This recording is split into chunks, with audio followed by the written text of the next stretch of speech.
2008 সাল থেকে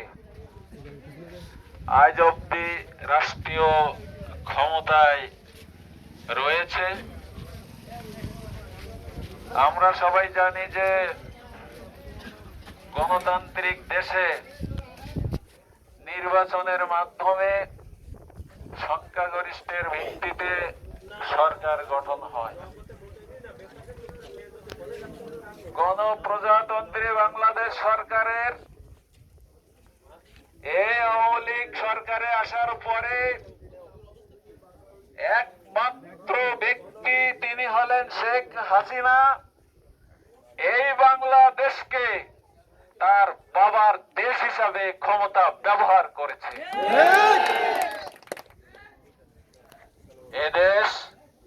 এই দেশের জনগণ বুকের তাজা রক্ত ঢেলে দিয়ে 1971 সালে স্বাধীন করেছিল।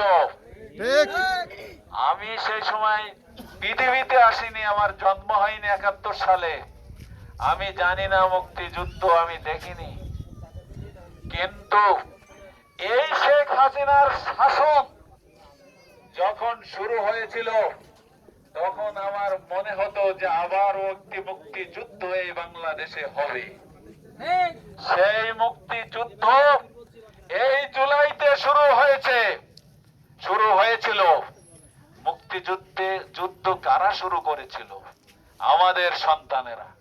তাদের একটা ছোট্ট দাবি ছিল কোটা সংস্কার। তাদের সাথে আলোচনা করলে আজকে হয়তোবা শেখ হাসিনাকে বিদায় নিতে হতো না। কিন্তু বিগত 16 বছর যাবৎ সে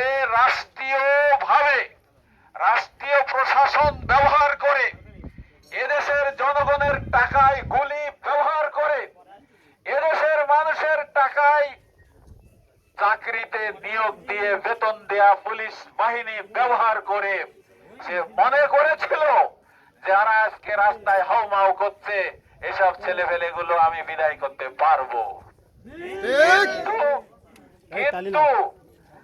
কিন্তু ওই খুনি যখন খুন করে পালিয়ে যায় মনে করে আমি সব চিত্র বন্ধ করেছি। শেখ হাসিনা মনে করেছিল আমি ক্ষমতায় এসেছি, সব চিত্র বন্ধ করে এসেছি। কিন্তু একটা ছোট্ট চিত্র যে তৈরি হবে তারই কথার কারণে এটা সে বুঝতেও পারে নাই। আজকে তিনি কি বললেন?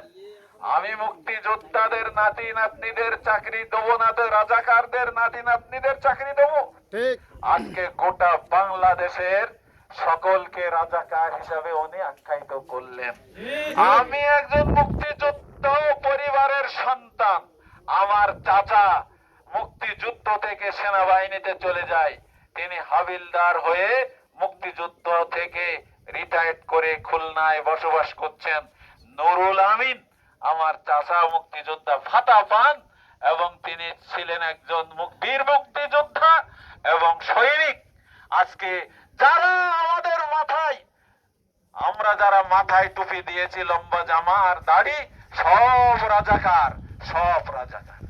আজকে আপনি যাদেরকে মূল্যই দেননি রাজাকার বলে, সেই রাজাকার ছেলে মেয়েরা আজকে আপনাকে পদত্যাগ করে দেশ থেকে পালিয়ে যেতে বাধ্য করেছে। তৌহিদি জনতা এবং আমাদের সম্মানিত শান্তিপ্রিয় ইউনিয়নবাসী, আমি আপনাদেরকে বলতে চাই যে এই জ্বালাতন, এই জ্বালা আমরা 1 বছর সহ্য করিনি।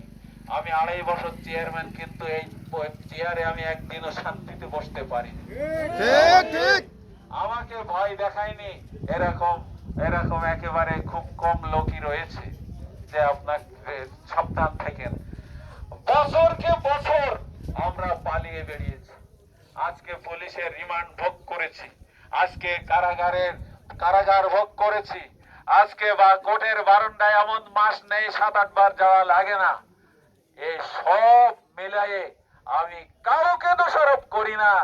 আজকে পুলিশ ভাইদের কোনো দোষ দেই না আমি, আওয়ামী লীগের নেতাদের কোনো দোষ দেই না আমি, এবং আমরা যাদেরকে দোষারোপ করি কোনো দোষ তাদের নাই। একজন মাত্র ব্যক্তি সব মূলে দোষী, আর তিনি হলেন ওই শেখ হাসিনা। কিন্তু আজকে নির্যাতনের, এই কারাগার ভোগ করার, এই রাতে বাড়ি না থাকার যত যন্ত্রণা আমরা সহ্য করেছি, আজকে সব যন্ত্রণা, সব জ্বালা দুঃখ নির্যাতন আজকের দিনে আমাদের থেকে আল্লাহ পাক সব উঠিয়ে নিয়ে দিয়েছেন। এবং আমরা বাংলাদেশে আছি না চলে গেছি? আছি। আমরা আছি। শেখ হাসিনা বাংলাদেশে রয়েছেন? নাই। কোথায় গেছেন? ভারতে। লন্ডনে কি ভারতে কি, যাই হোক, বাংলাদেশের সীমানা থেকে চলে গেছেন।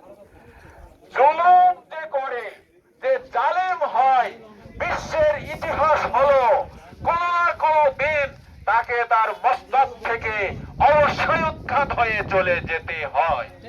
নমরুদ চলে গিয়েছিল, ফিরআউন চলে গিয়েছিল, হামান চলে গিয়েছিল, আবু জেহেল চলে গিয়েছিল। এমনকি যারা এই স্বৈর শাসক হিসাবে বসেছিল বিশ্বে, সব স্বৈর শাসককে চলে যেতে হয়েছিল।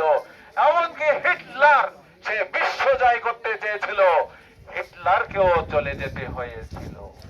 আজকে হিটলার সেজে বসেছিলেন আপনি, বাবার দেশ মনে করে বসেছিলেন।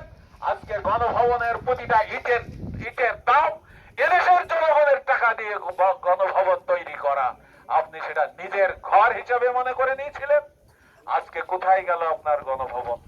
অতএব আমি মনে করি যে ধৈর্য সহ্যের যখন সীমা পেরিয়ে যায়, জুলুমের যখন সীমা পেরিয়ে যায়, তখন মহান আল্লাহ রাব্বুল আলামিন তাকে এমন ভাবে শায়েস্তা করে দেন, সে আর কখনো তার থেকে উঠে দাঁড়াতে পারে না।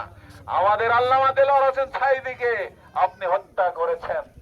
আজকে আপনি সেই বাংলাদেশ থেকে পালিয়েছেন, আর কখনো আপনি বাংলাদেশে আসতে পারবেন না। যদি কিনা আসেন, তাহলে আমাদের কোমলমতি ছাত্র ছাত্রীদেরকে যেভাবে হত্যা করা হয়েছিল, কি দোষ ছিল মুগ্ধের? সে বলেছিল পানি লাগবে, কারোর পানি লাগবে। ঢাকার রাজপথের অধিক সময় সে গাড়ির পয়সা দিয়ে পানি বিতরণ করেছিলেন, আজকে তাকে গুলি করে হত্যা করা হয়েছে। রংপুরের আবু সাইদ, তাকে ঠান্ডা মাথায় গুলি করে হত্যা করা হয়েছে। আজকের আবু সাইদ হয়তো প্রধানমন্ত্রী হতে পারত, আজকের ওই মুক্ত হয়তো প্রধানমন্ত্রী তোমার শেখ হাসিনার আসনে সে হয়তো যেতে পারত। হাজার হাজার ছাত্রদের হত্যা করা হয়েছে, তারা কেউ হয়তো প্রধানমন্ত্রী হতে পারত, কিন্তু তুমি তাদেরকে হত্যা করেছো। বাংলাদেশে কোন সময় যদি তুমি ফিরে আসো, তোমাকে হাজার হাজার বার এই বিচার করে তোমাকে ফাঁসির ব্যবস্থা করা হবে ইনশাআল্লাহ। ঠিক।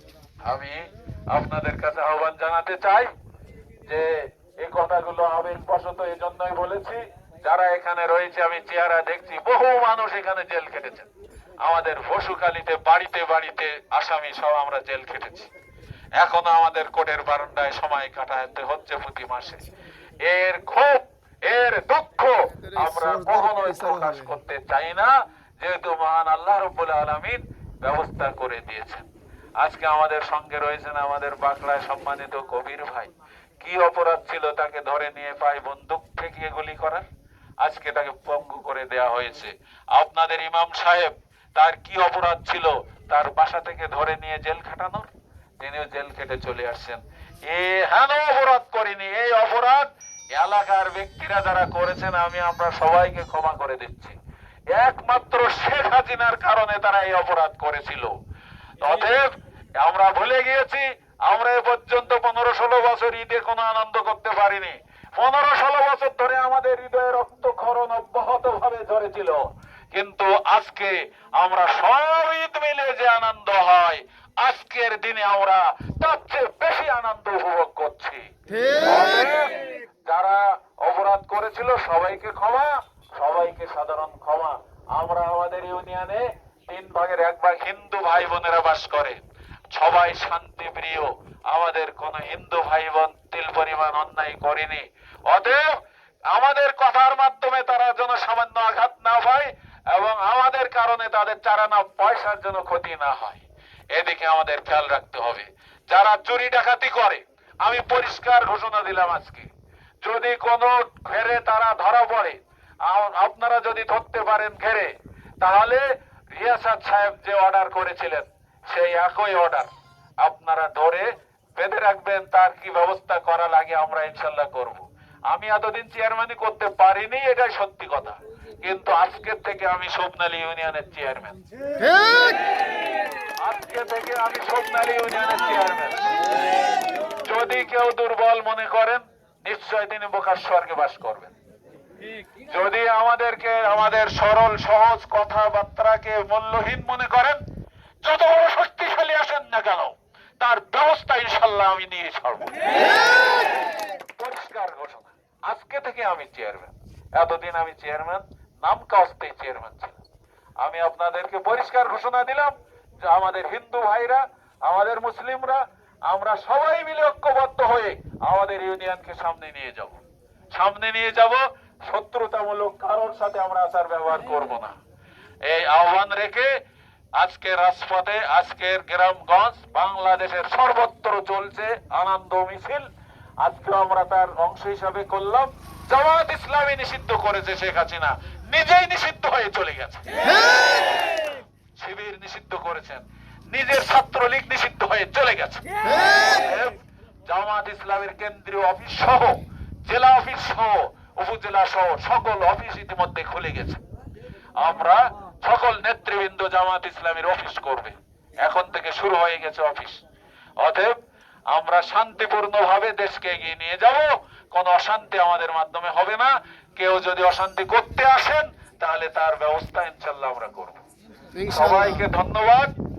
আমরা সবাই সুখে শান্তিতে থাকবো, বিশৃঙ্খলা কেউ করব না। সবাইকে ধন্যবাদ জানিয়ে, সালাম শুভেচ্ছা জানিয়ে আমি আমার কথা এখানে শেষ করছি।